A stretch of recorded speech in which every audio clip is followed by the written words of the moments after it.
Yeah. Hi, everyone. Great afternoon and welcome back to Chai Together. I am your host and founder, Prateepa Day. Today, you're tuning in for your cup of courage, hope, and imagination. So we use courage on this platform to showcase our stories. We use hope to overcome, and we use imagination to resonate and understand with the stories that are being shared.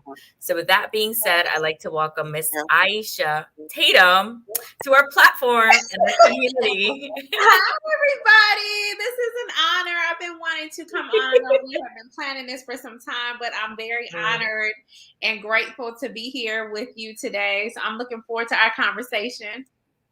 Yes, and you're wearing red. I like that. Yes, Match my glasses. yes. I have a story to this red. Red was never my color. Me too. I did not like it. Red was never my color. I remember being a young woman, like a teenager. Mm-hmm. My mom would always wear like red lipstick. Mm-hmm. And she's like, Ice, you should try to wear red lipstick. Because I was always into like nude or pink or something. Because I never thought it would look good on me. And then as I became a woman, like grew up, grew older, that's all I wear now is red lipstick. We'll see if I get to that later, the red lipstick part. But yes. Well, you got the red glasses on, so that's a start. I know. Yeah. I am a woman. Yes. So let me tell the people about you. Okay. So Miss Aishah, right? Aishah, but you can say Aishah. It's going to take some time. Miss Aishah Tatum is a certified holistic life coach and holistic wellness educator, author, and speaker, teaching the idea that being healthy starts with renewing of the mind and that holistic wellness can help you to align with your highest self and give birth to your dreams. In 2014, she went through an emotional, spiritual, mental, and financial breakdown. And 1 year later, she enrolled in the Detox program that focused on mental, emotional, physical healing and well being. The training she received, coupled with her extensive background in metaphysical sciences, leadership, and wellness, helped her to fully align with her purpose. Now she teaches others how to detox emotionally, mentally, physically, with the intention that it will help them fully align with their purpose and allow them to give birth to their dreams. She doesn't believe you should struggle trying to figure out how to get unstuck. It's really all about getting in alignment, transcending your own limitations, and reinventing yourself into the woman God wants you to be. Yes, I love that.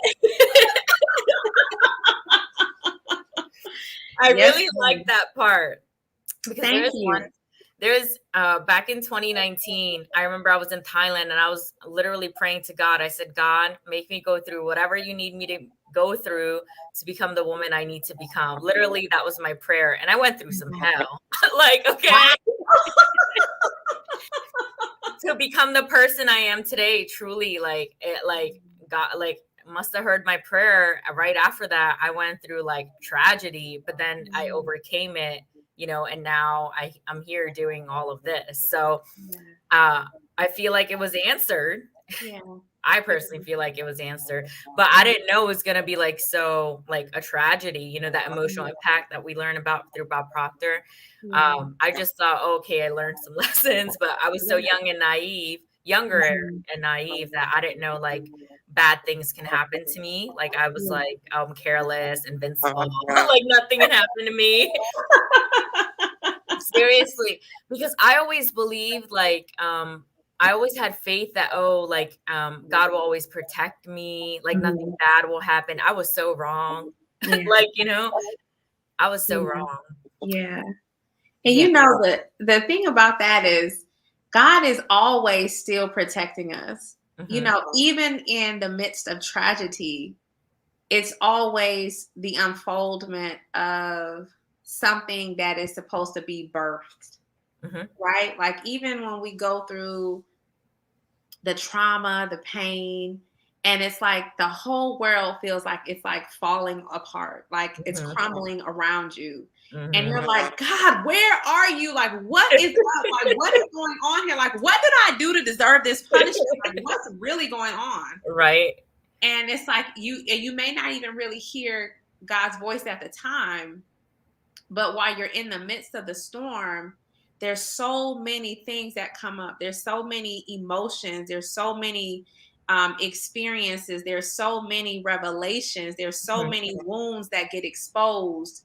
There's so much that you become that's from the subconscious that's now brought to the conscious. And it's like, oh, okay, I didn't know that was one of my like programs, or I didn't know that was something that I repressed, or I didn't know that about myself, whether it's something that needs to improve or whether it's a strength that you really hadn't even tapped into yet.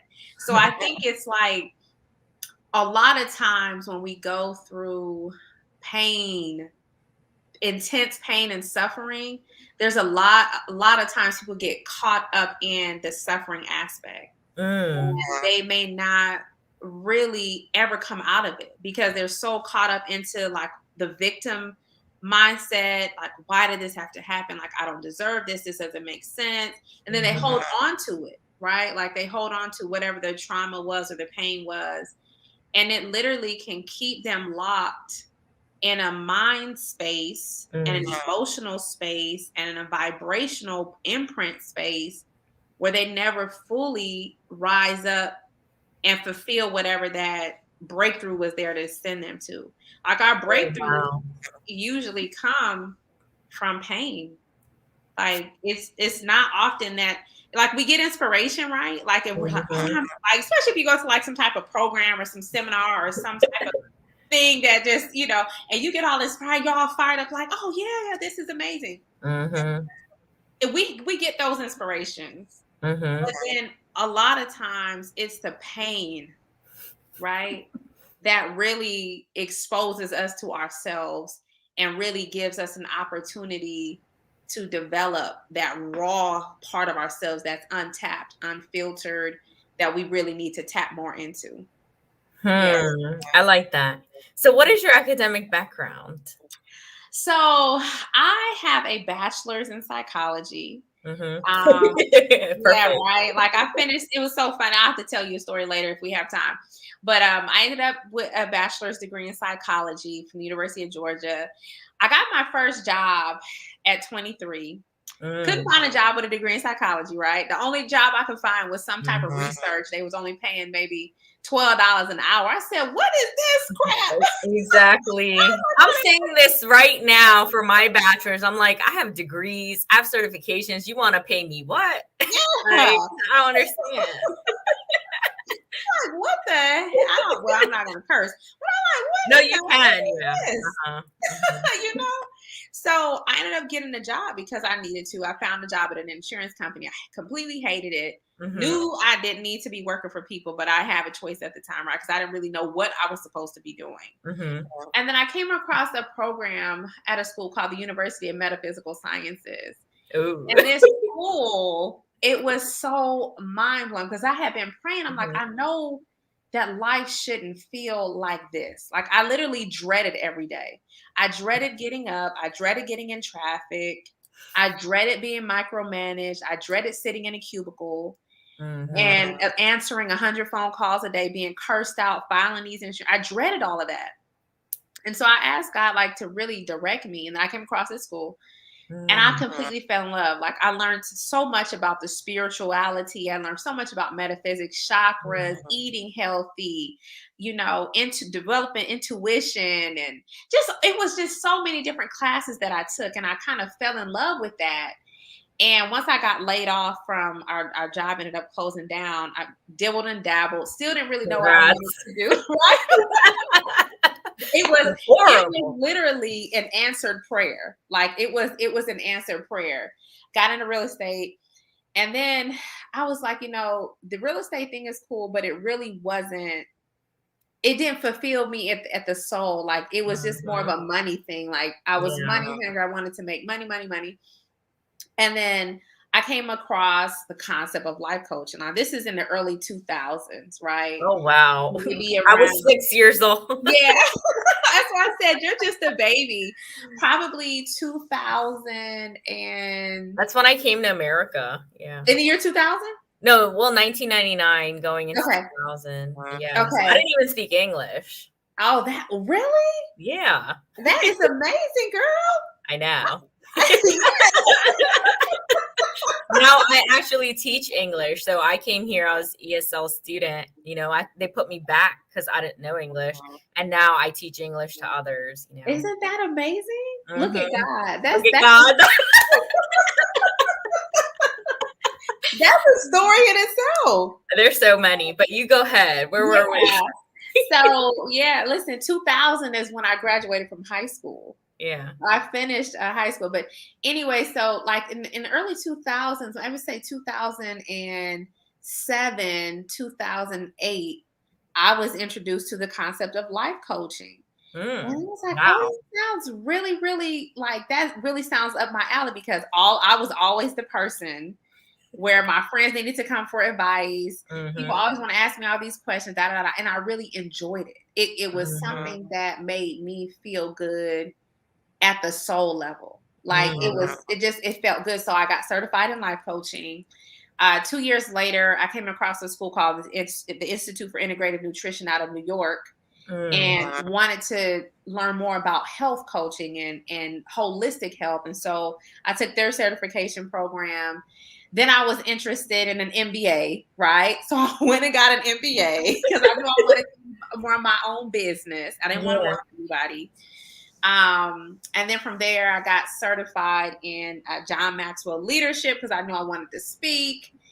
And then just went on to do other certifications. So I have a master's in business. I have a master's in metaphysics. I'm finishing my doctorate in transpersonal counseling. Wow. Yeah, I've written a few books. I have certifications in detox therapy, Psych K, which is a form of subconscious change, subconscious reprogramming, subconscious release technique. Like I have certifications out the wazoo. So when I say holistic health, I really mean holistic health, because my degrees and my training and my life experiences is really all holistic from different backgrounds. What is that last certification? Psych K. So Psych K, are you familiar with Dr. Bruce Lipton? Yeah, I heard of him. The field of epigenetics and okay.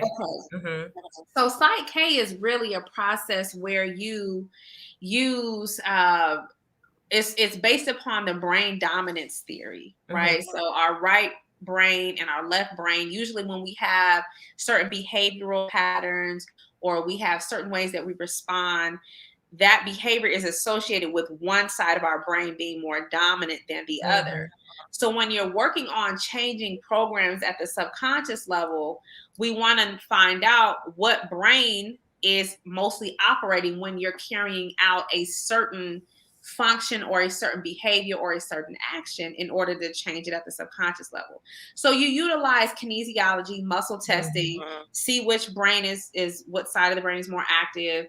And then you do a couple of different techniques. It's too much to go into now, but then you go through a process of integrating both the right and the left brain. Oh, wow. And begin to start changing things at the subconscious level. And it's something that Dr. Bruce Lipton is a big fan of. And it usually takes 15 minutes. Changing the subconscious mind can take a long time. But this particular methodology, you can get results really quick. Like if you know what programs to look for, and if you're just exploring different areas of your life, whether it's love, whether it's money, whether it's a career, there's so many different programs running. So learning how to really integrate your brain and go into the subconscious and change that is really essential. Yeah. That's fascinating. I would like to know the 15-minute method. Yes, I know, right? Is that a program? It is. Yeah, it is. It's a program that I took. I took that last certification 2019. So it was a year before the pandemic. It was about $1,000 investment. It was really good. It was worth it. It was only a 4-day course. And they taught it live. And so we went in there and we learned, about 25 of us. They taught us the technique. And then they have an advanced one that I haven't taken yet. That's another $1,000. But yeah, with the advanced one, it's really good because it teaches you how to help other people by proxy. So you could be there, I could be here, and I can help you change some of your subconscious limitations just by me tapping into your energy field. Yeah. So it goes really in depth. But yeah, it's called Psych K. Psych K. Yes. I will remember that for myself, if no one else. But this is so incredible. So you shared, how you came up financially, spiritually, emotionally. But so how long of a journey has this been now? Like how many years to, write books, speak? Like it's been a lifetime. Yeah. It's crazy because I started my journey out of college, I would say, but I dibbled and dabbled. Like I wasn't fully invested. Like I didn't really know much about what I truly wanted at my core. So I was just trying to find it. Like anything that piqued my interest, anything that felt right inside, I said, okay, I think that's something I need to know more about. And so I would just invest in it and learn about it.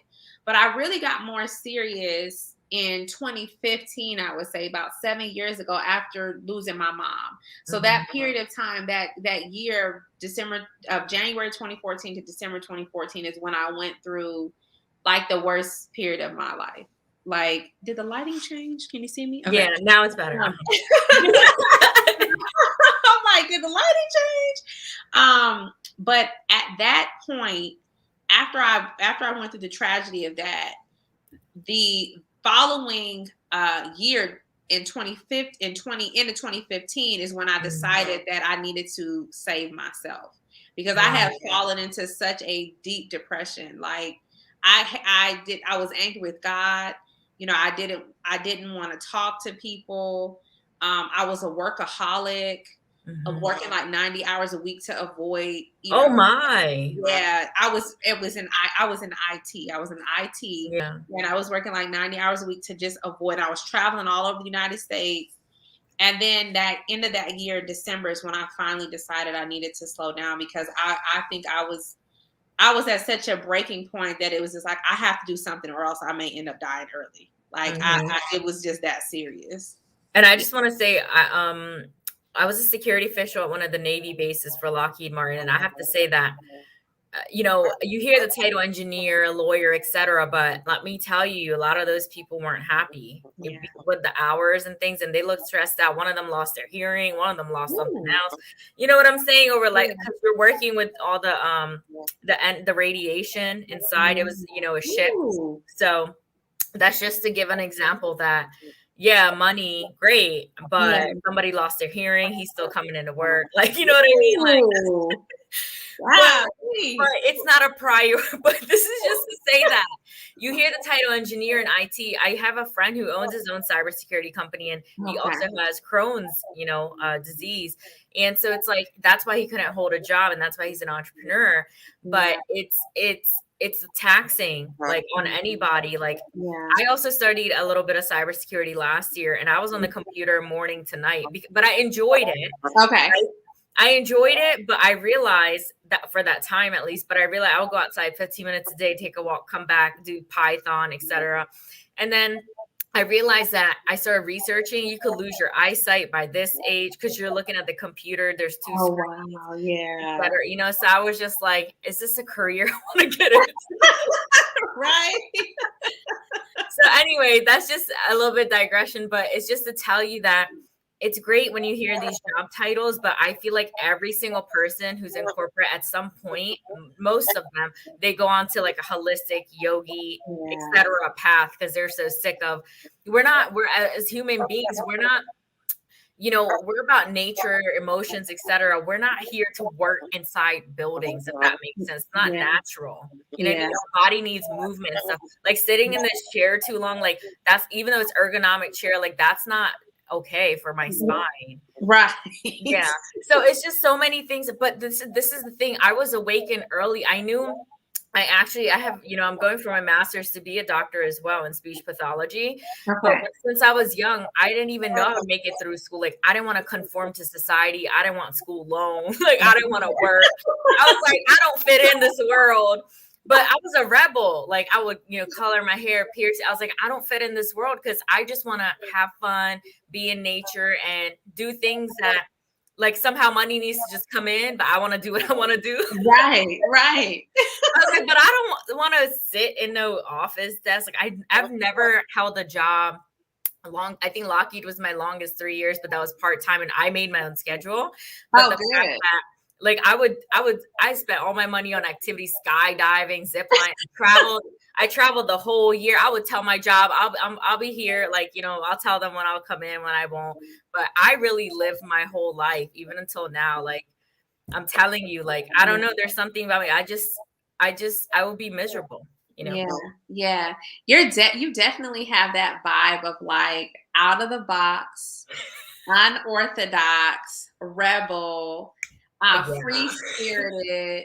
That's my hashtag. Yeah. Look, oh, is it? My Instagram. Yeah, Oh, Free Spirits wow. Fly. Yeah. Yeah, I came up with that name back in 2014. My actual Instagram, I was like Instagram popular back when I was younger, and I shut it all down. I had all these people contacting me. I was getting popular on there, Uh-huh. and someone saw me, they're like, "Are you Revival Love from Instagram?" And I was like, "Yeah." Like, I would go outside and people would know me by my hashtag name. This is when I was younger, and I started gaining popular, and I had anxiety, and I shut the whole thing down. I was like, "There's too many people." Oh, wow. No, but this is to tell you, yeah, like I never fit in. Like, and it's interesting we're having this conversation, and this is about you today, but I just wanted to tell you that, like, I need to talk to God or like pray, etc. And I did just meditate before we got on here, but the fact that, like, I love what I do, right? I love what I do here, and writing my book, etc., and doing all the great things. However, it's like I feel like something hasn't clicked yet. Maybe it will later, later down the line, but I still feel like, what am I supposed to do? Like, what do I do now? Yeah, even though I'm doing it, you know what I mean? Yeah. Yeah. And I'm just like there's more or something. I'm like, God, like give me a sign, like what, like, yeah. Yeah. Mhm. What excited you the most about your revival? What was it? Revival spirit? What was it called? Revival love, restoration of Revival. love. Yeah. What It was came it to about? me.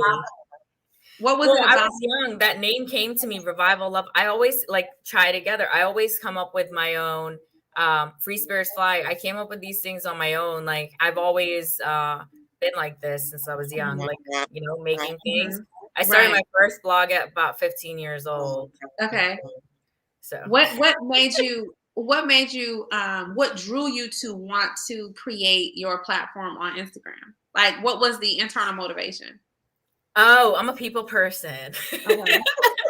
Look, we all know that. Yeah.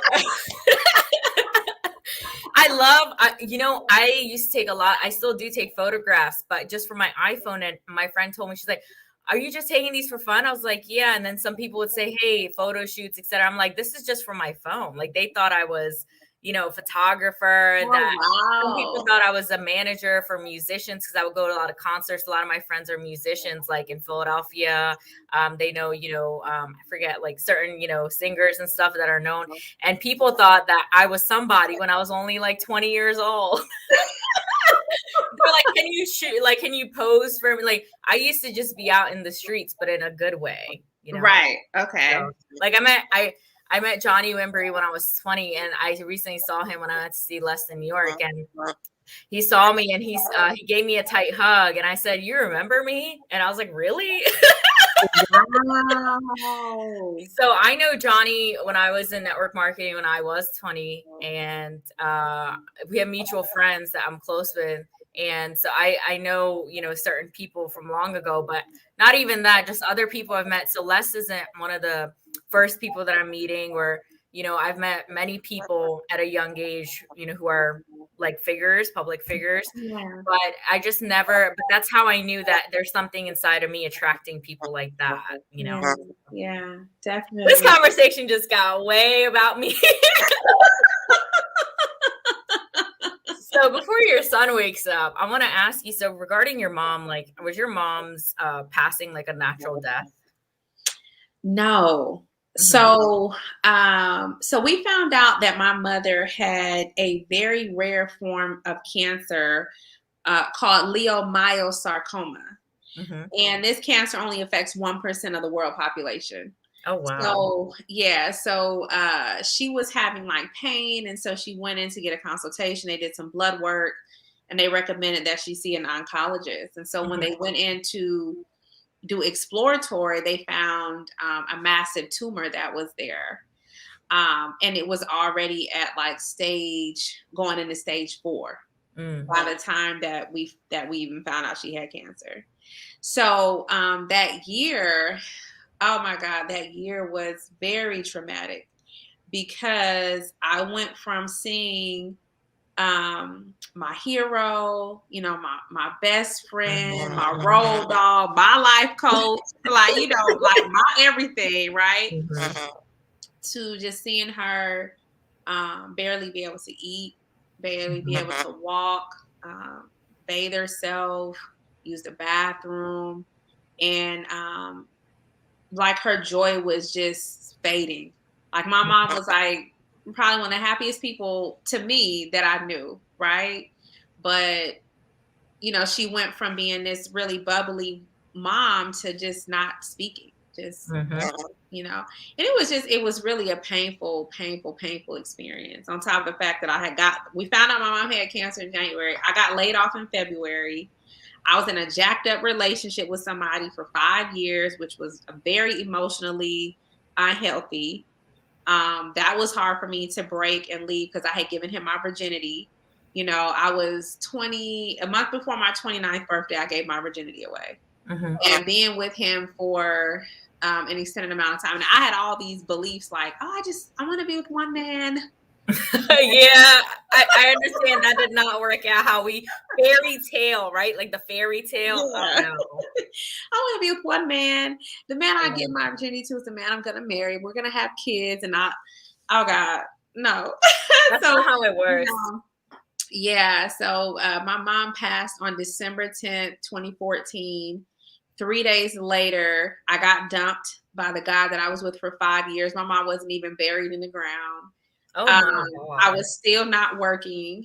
And then a week later, she came back. Huh? And he knew she passed. Yeah. Wow. Yeah. I got some words that I ain't gonna say. Dipshit. But anyway. Yeah. Wow. So it was a very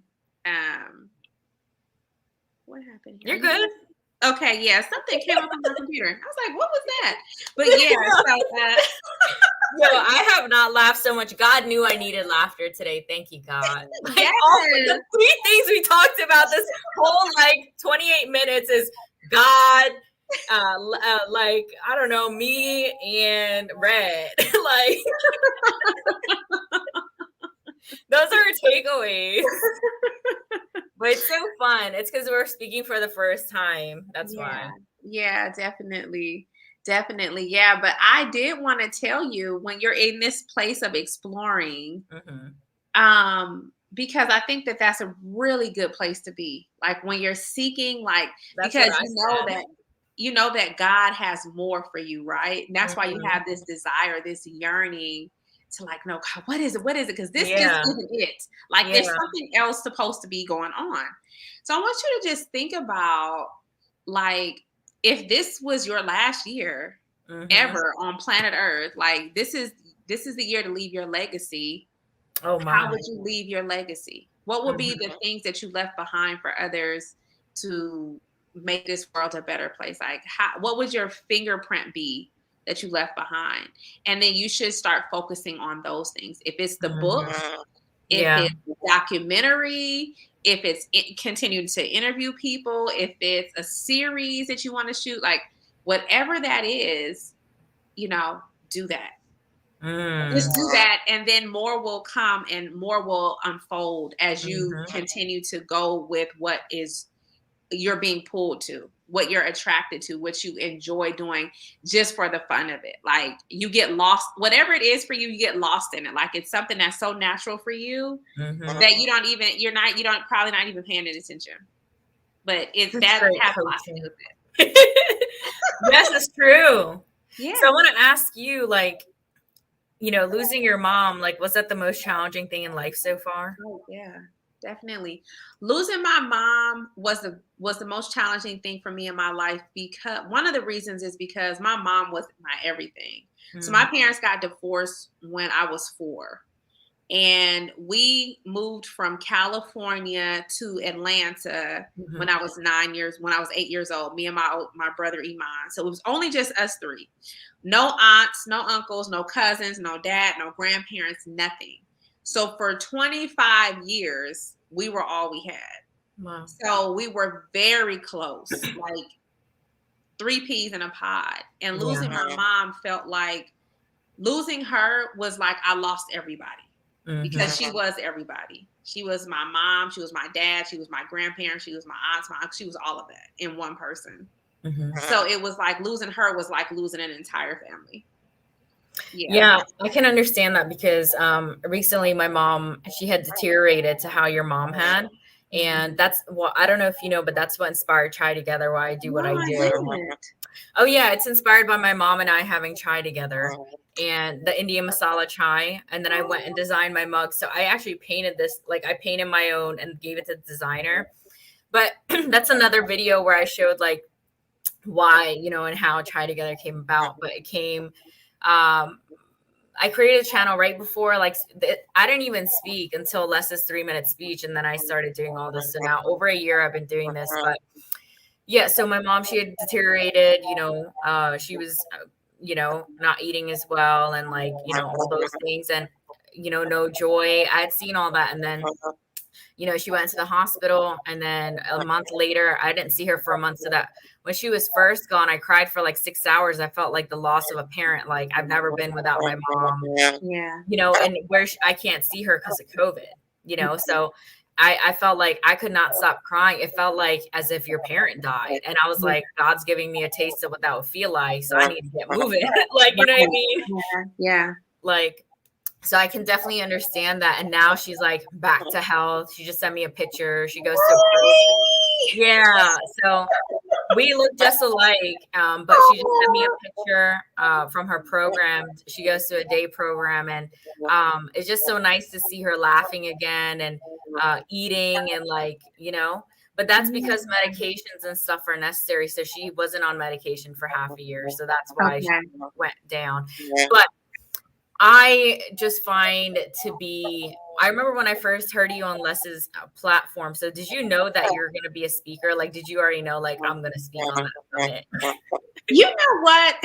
It's so funny because it came to me. So I'm in this other group and one of the young ladies that's in that group have messaged me and we kind of were talking about like getting our courses and stuff started. And then she went on to tell me that she was doing something with Les Brown. I was like, hold up. What? You doing something with Les Brown? Like, you got to give me the deets because I have always wanted to speak since I spoke the first time in college, right? Yeah. And she was like, you know, like, yeah, girl, you know, he has this thing called the power voice. And if you're selected, you get to like be speaking on. I was like, wait, I need the information for that. It is so funny that after we had that conversation, 2 weeks later, 2 weeks had kind of gone by. I wasn't really thinking about it. Then I get an email all of a sudden from Les Brown talking about the power voice, right? And I said, okay, this is the second time this has crossed my path.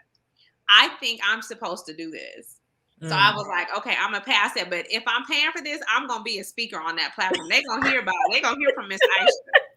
I am gonna be the next person, whatever summit they have coming up, I'm gonna be on that summit. And that's exactly what happened. You know, when I first joined, I was like, I didn't say anything to anyone, but I was just like, I'm gonna be on that summit too, like inside of me. But it's not.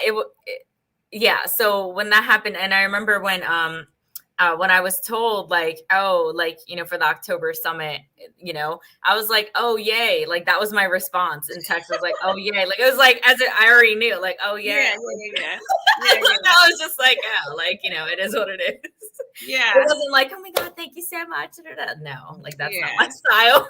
Listen, I was so ecstatic. I mean, when I found out, because I was the last person to be selected, because I had came in later than everybody else. Like everybody that had been selected, they had already been in Power Voice for at least a month. A month or 5 or 6 months. Girl, I was in there like 8 months. I was in there almost. I was there from the beginning to the end. Okay, I was there for the first summit. They asked me, "Oh, when did you join?" I said, "I'm a super senior." So. Oh God, that is hilarious. It is hilarious. So Yeah. what are you working on now? Tell us more about Detox Your Emotions and, Yeah. So what I have right now is I have a group program that I'm running, and it's a group program around emotional detoxing. And I found that one of the reasons why a lot of people never get to that space where you are and where I have been in terms of seeking more fuller expression is because they have a lot of toxic emotions, right? That and our emotions aren't just how we feel. It's also chemicals that are released when we're thinking. Our emotions impact our behavior. Our emotions impact our relationships, right? So you think about it, it's like, well, wait a second. Our emotions really impact every area of our life. And the more I thought about the spiritual scripture, out of the heart flow all the issues of life. I say, well, with our heart, we feel, right? We feel all kind of things. So it's really about getting the heart right, right? And so detoxing your emotions is all about looking at your thinking, your disempowering beliefs, your behaviors, your reactions, the food you put in your body, your spiritual life. I mean, it's about looking at your womb. It's about breaking soul ties. It's about rebirthing a new version of yourself through eliminating the negative energy that gets suppressed. Because even if you feel something and you don't say anything about it, if you felt it, because it's energy, it's still there. Like energy is not created or destroyed. It just changes shape and form. But what happens to all of the energy we feel that we don't know how to handle, that we don't know how to release? What happens to the anxiety? You know, what happens to the depression? What happens to the heartache? What happens to the sadness or the grief? If it's not transmuted into something of light, then it stays darkness and it stays within us. And because we can begin to have all these negative emotions, not just from childhood up to adulthood, but also generational trauma, right? Like anything that your mom felt while you were in her womb impacts the amniotic fluid sac, right? And those emotions that she felt went into you. The sperm, when your parents had sex and birthed, and you were conceived, the emotions go into your dad's DNA, go into his sperm, they go into your mom. So all of that, and then think about your grandparents. So sometimes we're dealing with energies that didn't have anything to do with us. They were literally passed to us because they were never processed or cleared out or healed. And so in the Bible talks about these generational curses, a lot of that has to do with things that are passed down to you that you didn't have nothing to do with, but now it's up to you to handle it, or else it'll just keep going. Does that make sense? Yeah. Do you feel like they should reframe saying generational curses, the word? I feel like, I don't know if they should refrain from that, but I feel like people should take a look at their family tree, their cycle, their the traumas, and they need to be trying to handle that stuff. Because when you bury how you feel, when you bury your pain, when you bury your hurt, when it's not talked about, when it's not healed, it stays with you. It's like, if I don't do the work to heal myself, then my son is gonna just keep the same cycles that I display or that I've passed to him. And then it's gonna show up for my grandkids and their and it's like, well, wait a second, I need to do something about it. Me, But did you ever feel like I'm tired of this, or like, the whole why, like, as in, why should you be responsible for that? Did you ever like question that or feel that way? I never felt like, why me? I've only felt like, if not me, then who? Ooh. Yeah, like, who else? I mean, who else is gonna do it? Like, who's gonna do my work for me, and who's gonna make sure that I'm the best example for my lineage and my legacy? Like, it's not up to anybody else. Like, if someone else didn't do it, then it won't get done if I don't do something about it. It'll just keep on going, right? So I feel like it's a personal responsibility on each individual to heal at the core of their being.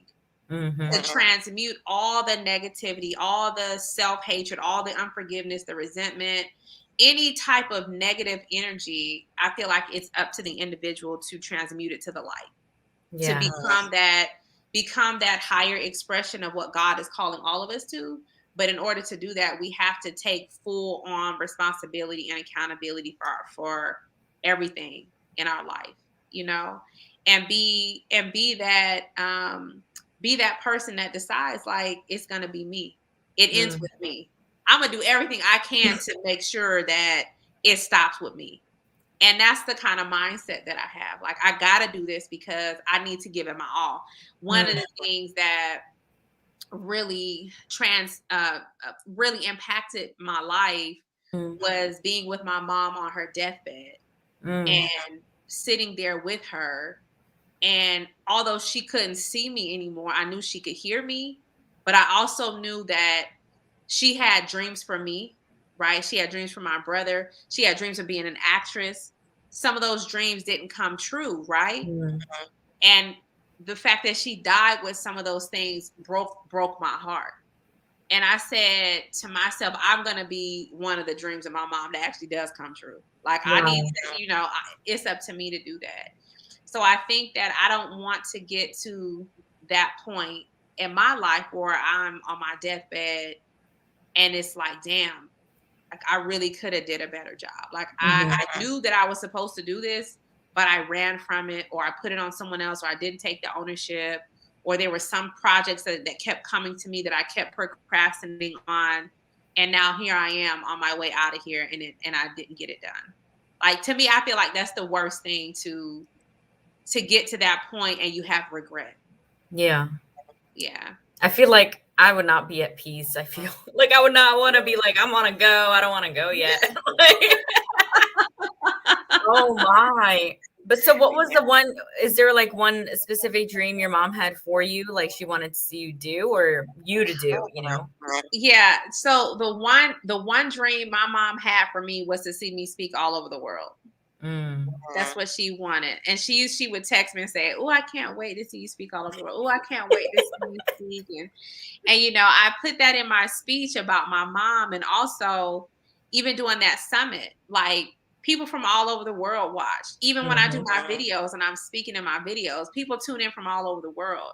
So even though I'm not like this big name speaker, I'm still fulfilling parts of the dream. I'm not where I want to be, but I'm not where I used to be. And it's a beautiful experience, right? The unfolding and the birthing and rebirthing of Aishah, because we all go through these cycles of death in life, right? Even when we're alive, there's death in life, in different aspects of our life, different aspects of our personality, different aspects of ourself, so yeah. And I'm happy about that. Every time you say right, it reminds me of someone I know, William Winfield, and he's a speaker too. And I'm gonna send you one of his videos.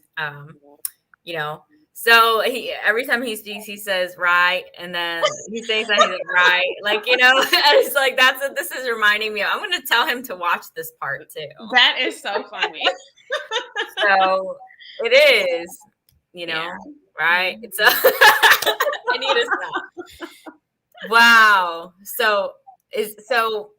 So what are you working on? So now are you just focused on coaching? Like you have a Yeah. So right now I'm doing a group detox program for emotional detoxing. I work with private clients one-on-one, usually for 90 days, and we walk through the process of emotional detoxing. And that's what I've been working on heavily, like just getting this information out there to people in my live videos, in my recorded videos, and my short form videos. And also I really want to speak more, right? Like, I really want to like speak more at like empowerment events and all these things. So I'm really thinking about putting on my own conference, my own, like having my own, we're doing a retreat in November, me and someone else, Erica, we're doing a retreat. So I'm really excited about that. But outside of that, I want to do my own conference. I'm thinking about putting something on at the end of the year or at the top of the year. Yeah. You should. I think own is the best. Like having your own is something no one can Yeah. take that away in a sense, you Yeah. know, because it's Yeah. your own. And I wanted to say, what about TEDx? Would you You know, want to I speak would at love to do TEDx. I just have to figure out how to tap into that. And also, like, do they want to hear from me? Why are you saying that? Because with TEDx, I feel like they like out of the box type. We think about it like it's out of the box, like twists and turns and the different speaking styles, and I was like, oh, I would love to do something like that. But I think you could speak how you're speaking now. okay. Well, thank you. Like speak like you know. Yeah. They're not all great. Not all. I've seen so many TED Talks and some of them were not great. You know what I mean? Yeah, So yeah. listen, you gonna do it. Somebody gonna like you, somebody not gonna like you. For real. But yeah. I can definitely connect you with someone who can possibly, help you on how to do that. Yeah, that would be contact awesome. them. Thank you. Wow. Yeah, I would love that. That would be a dream come true. Yeah. So we'll see how that turns out. So, is there anything else you'd like to share today? First, I would like to say thank you for allowing me to grace your stage, to share space with you, to be a part of your vision, and to see you blossoming into who God is calling you to be. So I appreciate that. And I'm glad that you are being obedient to the call. The other thing that I would like to share is that no matter where you are right now in your life, what you're up against, what you're dealing with, what pains keep you up at night, what's taking your peace away from you, look for the good in it. Look for the signs. Look for the wounds that you're trying to bury and bring them to the light. Bring them to the light. Don't run from the pain. Face the pain. Stare it in its eyes. Understand what is there to teach you and allow it to propel you forward into your purpose, because I believe that everything is happening for us, right? For us to evolve. So if you're discouraged, if you're down and out, if you're struggling with depression or anxiety or fear or heartache or heartbreak or grief or guilt or whatever it is, don't give up. Keep going, keep searching, keep seeking, and you will find. We all have to go through the process, and we're all in this thing together, this thing called life together. So you are not alone. We all got struggles that we're dealing with behind closed doors. So just keep going. Yeah, keep going. I really like that you said we all go through the process, and it's like you have to stay alive for the process. You know what I mean? It's like if you want to really experience the whole thing, not just the bad times, you got to keep living. Yeah, you got to. Because what else is there? I love it. It's like you got to keep going no matter what. You got to keep going no matter what. Because when you stop going, it's like you die. And why die? You still got a lot of living to do. Aishah. I said it right now? Yes. Aishah. There you go. Yeah. That was Aishah, ladies and gentlemen. Oh, thank you so much for your time. Thank you so much. This was so fun. I really enjoyed this, and I have to give you virtual. I needed this. Thank you so much. Thank you for the opportunity. I'm very proud of you. Just keep going. This is very, very, very beautiful experience, and I'm glad that I was able to be a part of it. Yay! Us and our good skin. There you go.